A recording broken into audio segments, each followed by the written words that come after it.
This is part 5 of my wildlife pond series, and here's everything that's happened so far. I started building my pond in 2022, and at the beginning of 2023, I started adding plants around the edges. Later in that year, I noticed a dramatic increase in the number of wildlife that was using my pond on a daily basis. In 2024, I added even more plants to the pond in an attempt to control a huge algae bloom. We even had a few new visitors along the way, but in this episode, we may just have the best one yet.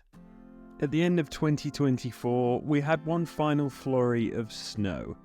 When everything was so cold, I made sure to stay on top of my bird feeders as I really wanted to help the local wildlife. But I knew that when the spring came around, everything would need a good clean and I would need to be ready for the year ahead. Leaving the stillness of winter behind, things finally started to become a little more active during February, when I noticed a huge abundance in the local frog population. And I mean abundance. They were everywhere. Every corner of the pond, I could see them popping their heads out amongst the foliage and just littering the side of the bank. A huge pile of frog spawn soon followed. Although I was slightly concerned when one morning I woke up to find the pond had completely frozen over, and it looked as though this was going to cause some serious damage to some of the frog spawn. But it was still very early in the year, so I just had to keep my fingers crossed and wait and see how much of this would survive. In March, I had an outdoor spring clean. I took all of my bird feeders apart, gave everything a good wash down, and then restocked them before hanging everything again. I even cleaned out my bird box as I really wanted to attract some nesting birds this year. I also added this bee hotel, which I think is a really simple and great addition to any garden. Towards the end of March, the sun started to shine and the days began to get a little warmer. And with that, I began to see more birds returning to the garden, steadily visiting the pond, and constantly arriving at the feeders. In particular, birds like this European greenfinch. I've mentioned them in previous videos and they are one of my favourites to see in the garden. They're really colourful, bright little birds, and I'm so pleased to see that their population is steadily growing after a recent decline in the UK. In April, I began to monitor my trail camera more closely. I had recently added a few logs, which I wish I had done sooner because after checking the camera, I found just how popular they seemed to be, with this log attracting the most birds, as it provided them with a safe place to drink from and enter the water to bathe. Even the local fox checked it out, but not for very long. At the start of May, my attention was turned once more to an old nemesis. A sudden bloom in algae.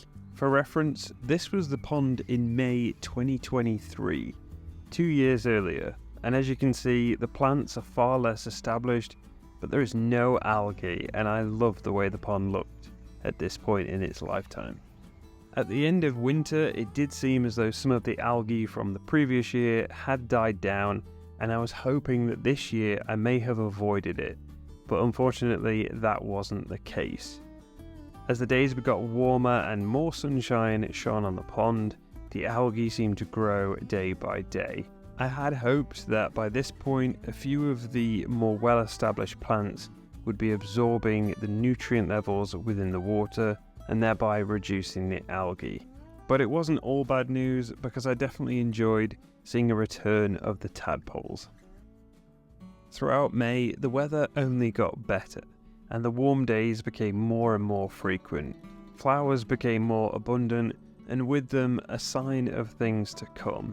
Like these strawberries in full bloom, soon this will be covered in wild berries ready for wildlife to eat. And speaking of berries, I was really pleased to see that the berry bush I planted 2 years earlier finally bared some of its first fruit. It seemed like a long time coming, but I'm really hoping that this will provide the wildlife with lots of food throughout the summer months. But as we continued to move through this month, it did grab my attention at how low the water level of the pond really was. and how long it had been since the last rainfall. It's currently the middle of May, and you can see just how low the water level is behind me, and that's actually because it's been one of the driest springs on record. Funnily enough, after recording that short clip, we did actually have some rain, and the pond started to look better for it. The algae had definitely reduced, and all of a sudden the yellow iris were out in full bloom. The dragonflies had once again returned, and it was nice to see them hovering around the pond.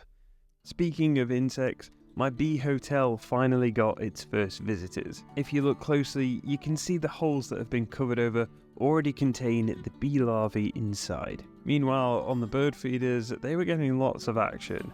Not only from the greenfinch, but also this stunning European goldfinch. Yet another one of my favourite birds. Really distinctive markings and bright colours. And in case you're wondering, I'm actually feeding them sunflower kernels. They're just deshelled sunflower seeds. Finches and other birds really love them. Elsewhere in the garden, I happened to spot this female linnet with a mouthful of fluff.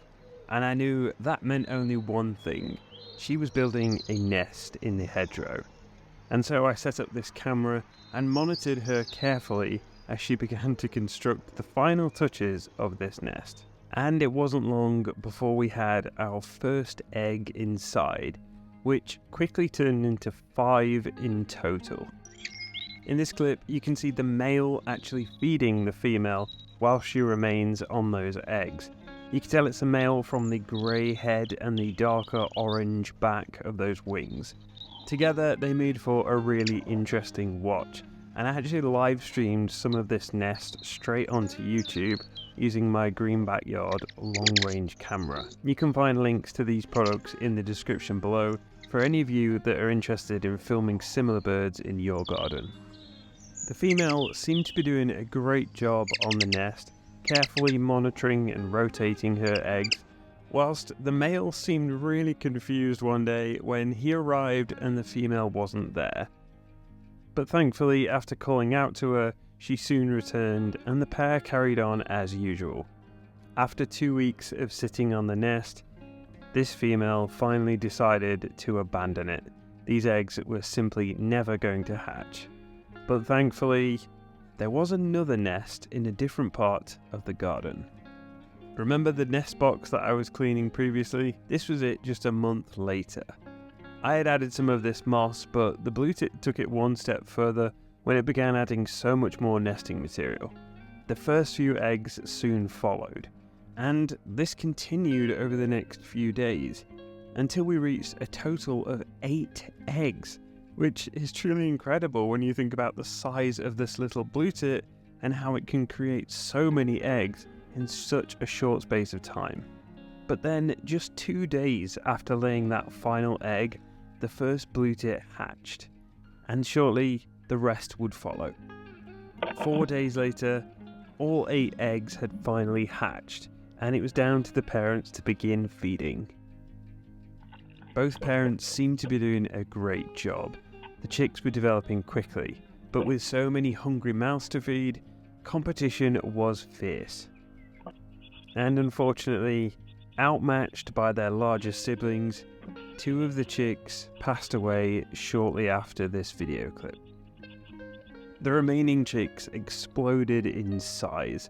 They soon seemed to dwarf even the parent birds, and that meant it was time for them to go.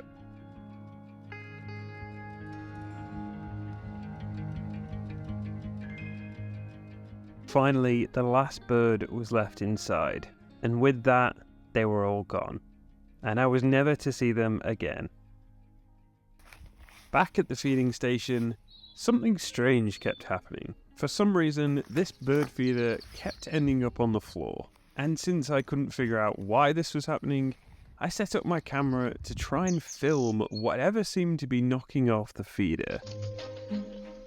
And there it is, a carrion crow. I should be annoyed, but in all honesty, you have to admire the resourcefulness and intelligence of birds like this.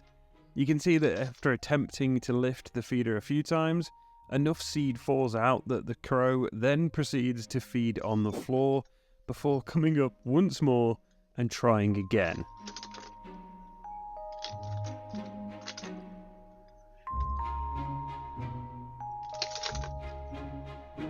Its persistence pays off when finally it succeeds in knocking off the feeder. And I'm not even mad because that was impressive. After the whole crow saga, I was confronted by yet another mystery. This random hole had just appeared overnight, and I had no idea what had dug it. I thought it was highly likely that this would be the work of the fox, so I set up my trail camera with the intentions of capturing it on film. Okay, here we go. That might be nothing. Well, I was partly right. Apart from a few clips of a dunnock, nothing else showed up all throughout that night. It's the dunnock again, coming out of the hole. Ah, man. That's a shame. I'm disappointed. I decided to leave the trail camera recording the hole for another night, but with little success, I moved it to the pond. And to my surprise, I think I found the culprit. A badger. For the first time ever. I really couldn't believe this, and I couldn't wait to share this with you all. I've had cameras in my garden for the past few years, and I've never seen a badger anywhere, so this was really special, and I actually got some great footage, because the badger kept coming back night after night, and because of the heat wave, it seemed as though he was really thirsty and kept returning to this water source that he knew was there, so it just goes to show the importance of a wildlife pond. And whilst it's great to see, the next clip really surprised me. Look carefully in the middle of the screen. Whilst drinking on the edge of the pond, the badger actually falls in and has to swim to make his way out. And the reason he fell in is because the water level is so low that it has actually lowered beyond the point of the shelf on the side of the pond, which again shows the importance of leaving those shallow edges if you're thinking about building a wildlife pond. Of course, animals like this can swim, but they definitely need a way out. During the day, I captured this group of magpies, also known as a mischief of magpies, just drinking and foraging around the side of the pond. I'm pretty sure that 3 of these are the babies with the 2 adults, as you'll see in the next clip. But really nice to see such great numbers of magpies. I've actually never seen this many before, not just around the pond, but just in my garden overall. With my attention mostly being on the badger, it was also really nice to see the fox was still visiting, although it did seem to make fewer appearances, as of course the badger, being the alpha predator, would more than likely have scared away the foxes. In the nights that followed, the badger tended to stick to this side of the pond, which was probably the right thing to do. Now, I haven't seen the badger since the end of June, so if this is all we get, then it's been a real treat, and I've loved sharing this with you all. Finally, in July, we can see the true extent of this prolonged drought, and just how low the water level of the pond is now. I thought it was bad in May, but this really is something else. I haven't seen it this low since I actually built the pond and first tried to fill it. So let's hope we get a lot of rain, because it's going to need it to fill this back up to where it should be. In the meantime, if you've got any tips for building a wildlife pond, then be sure to leave them in the comments below. Give this video a like, and if you enjoy my wildlife pond series, then be sure to subscribe. I've got another pond in the works, and other things will be coming to this pond very soon. I'll see you in the next one.